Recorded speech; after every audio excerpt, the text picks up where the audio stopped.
Once upon a time, in a quaint little village nestled between rolling hills and whispering trees, lived a boy named Louis. Now, Louis was the kind of boy who thought wearing his underpants on his head made him a superhero, but fate had a different kind of challenge in store for our underwear Avenger.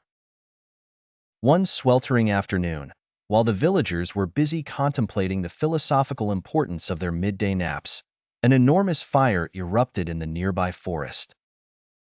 Panic flooded the streets like a stampede of hyperactive hamsters, screaming, running, and confusion everywhere.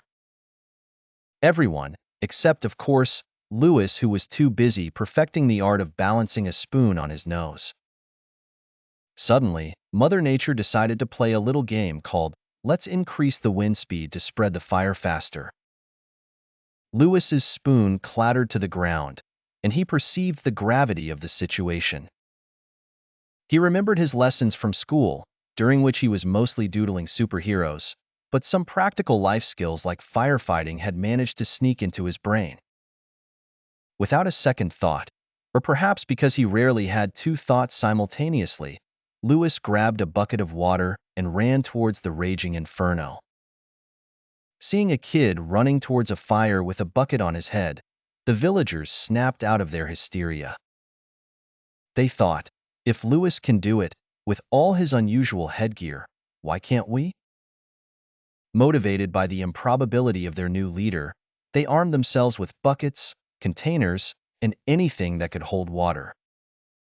A human chain formed, passing buckets in a rhythm, so precise it could have been set to music. Miraculously, they managed to douse the flames before the fire could turn their dear village into a giant marshmallow roast. That day, Louis was adorned with the title of hero, though he preferred Captain Underpants. The villagers would look at him with a mixture of admiration and curiosity, never underestimating someone who found heroism in the simplicity of action and the power of a well-placed bucket.